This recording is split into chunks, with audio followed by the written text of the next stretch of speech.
What's up guys, welcome back to the channel. Welcome to a bit of a first on the channel, at least since WrestleMania 39. Today I'll be doing my Money in the Bank reactions from what unfolded last night, which yesterday I said was one of the most unpredictable cards of the Triple H era. I think it was one of the most sour-tasting pay-per-views of the Triple H era, up there with, well, not up there with WrestleMania 39, obviously that was a bit above, but this was just one with a... It was a bit weird. I don't know what to think about it. Triple H, this is a horrible figure. Why does it slant? Some weird booking decisions from you last night, but we'll get into an expected one, that being the Women's Money in the Bank match. I thought it stole the show. I thought it was fantastic. Some great spots in there. The Zoe and Io bump off the ladder onto the other ladder was horrific. That was, I mean, it looked fantastic, but what was it, like a pile driver? I couldn't tell if it was a pile driver or if it was supposed to be some sort of power bomb. I'm not sure. That Chelsea bump off the ladder into the two tables was incredible as well. I did think for a second she was going to win it, but also I thought Tiffany, which is what I predicted, and Tiffany did go and win it. I thought, yeah, that's the right call. Definitely, we'll see where that goes. Maybe she could cash in at SummerSlam, although I think she's going to hold it for a little bit longer. Next, we're going to go into a booking decision that I think rubbed most people the wrong way. Sami Zayn beating Bron Breakker. Yesterday, I predicted Sami Zayn to get the win because it was in Toronto. I then swapped to Bron Breakker, mainly because I wanted him to win, and for the fact that I didn't think he would lose this early into his run. I know some people would be saying it's too early for him to win a title. I think it's too early for him to lose clean. People say, like on Twitter and stuff, taking the piss, call Sami Zayn Sammy Hogan, and obviously that's ironic. He's not as bad as Hogan when it goes to not putting guys over, but he does the entire Hogan shtick. He'll just eat up all their offense, and then he'll hulk up as the big underdog, haluva kick out of nowhere, 1, 2, 3, and I'm sick of it. Triple H, what are you doing? Stop making me hate Sami Zayn. I know that after the whole bloodline angle, he probably should have had a world title run. He deserves that. But just because the world title picture is so stacked doesn't mean he needs to hold the Intercontinental title until it isn't. Gable over there should have won the belt at Clash at the Castle. I didn't even think Sami should have beat Gunther, in all honesty. Sami should have beat him if Gable went on to beat Sami, but that's not happening at the minute. Gable's out of the IC title picture for now. He's got some stuff going on with the Wyatt 6 as well. He died a couple weeks ago. But yeah, I mean, I was disappointed with that. I really wanted Braun to win. He shouldn't have lost clean, at the very least. It should have been some sort of a false finish. I don't know.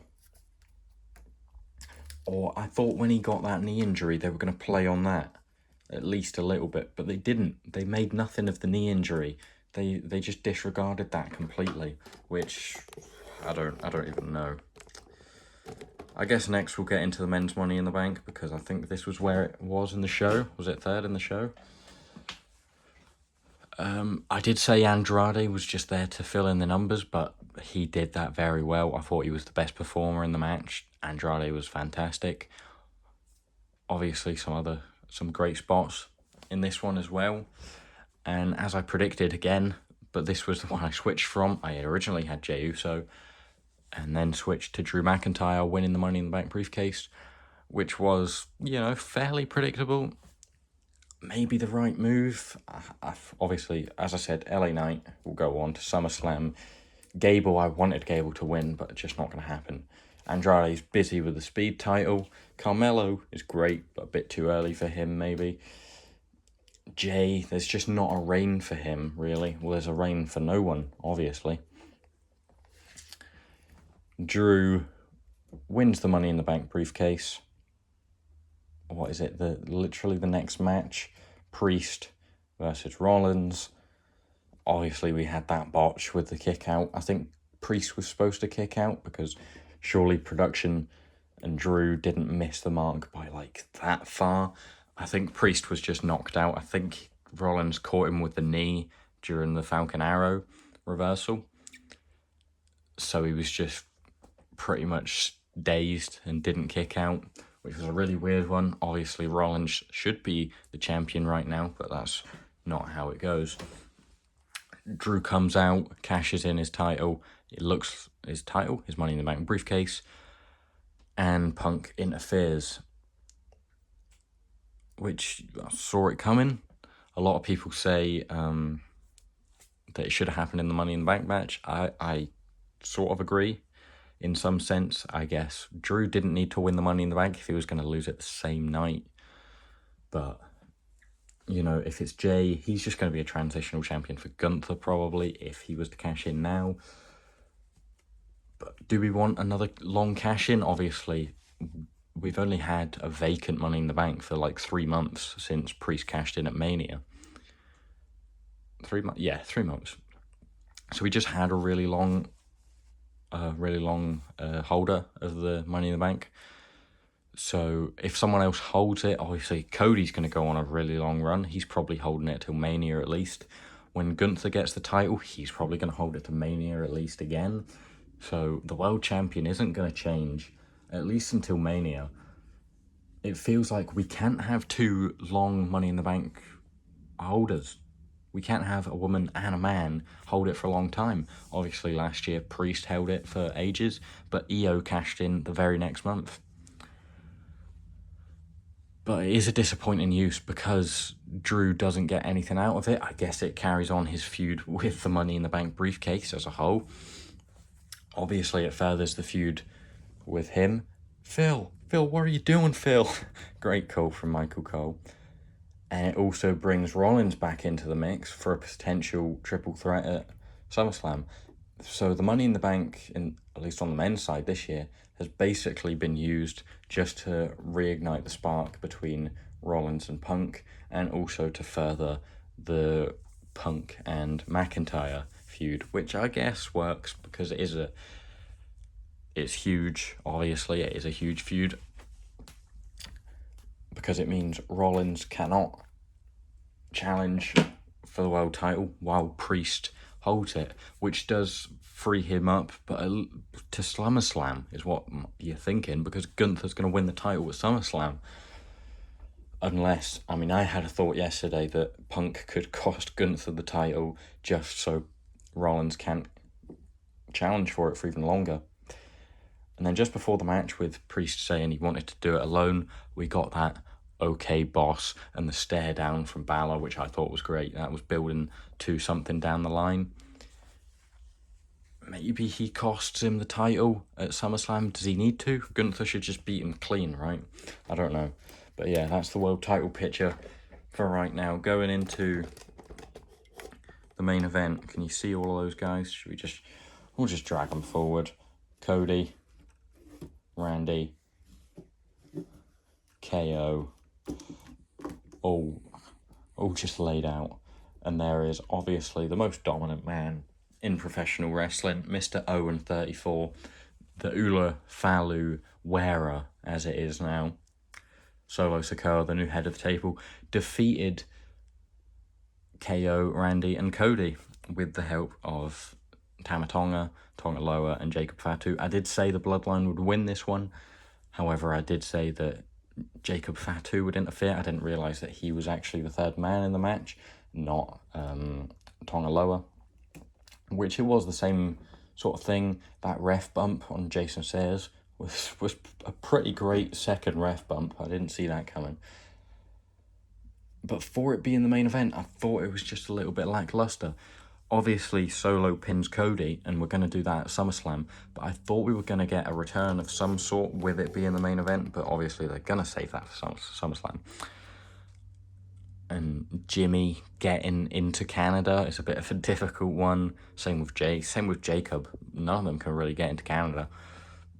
But yeah, I'm sure we'll see that at SummerSlam or in the lead up to SummerSlam. Jimmy coming back, which I don't know if that will then, how soon that will bring Jay back into the fold. But obviously Jimmy is going to be on Cody's side.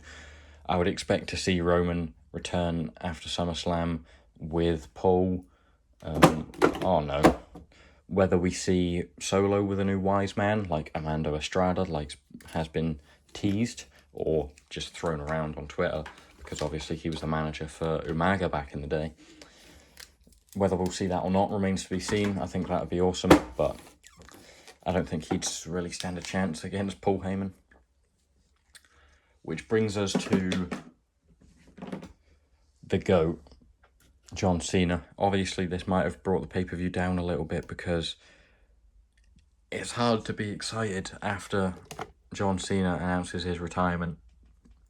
Not tonight, though. Thank God. But when I saw the shirt and it said "the last time is now," that was tough. Obviously, Cena's had a lot of hate throughout his career. Let's go Cena. Cena sucks. John Cena sucks. All of that stuff. If Cena wins, we riot. All the stuff like that. I mean, obviously it's not what he was supposed to be, because he was a babyface for his entire run. But now that he's not around so much, we appreciate him a lot more. And yeah, I've not seen his press conference, so I don't know much about it. But obviously, he said that he'll be Raw when it moves to Netflix. He'll be there. He'll be his last Royal Rumble next year, his last Elimination Chamber, his last WrestleMania. But I think I saw that he said it won't be his last match at WrestleMania, which seems a bit odd. And he said he'd be on like 60 to 70% on he said a certain amount of dates that he was going to have throughout the year, and it was something like 60 to 70% of Raws for the whole year, which is fantastic. Obviously, it's going to be an incredible farewell run, probably capped off with him going into the Hall of Fame in Las Vegas. Obviously, it'd be better if it was in Boston or somewhere, but I don't know if they have a huge arena. I don't think TD Garden's big enough for a WrestleMania. But yeah, Cena will go into the Hall of Fame. Hopefully,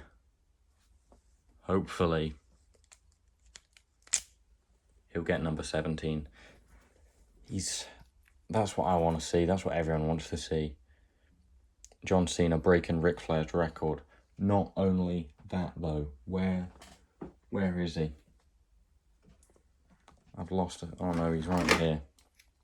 There's some matches we obviously want to see before he calls it. Randy Orton. We need that one more time, definitely. CM Punk.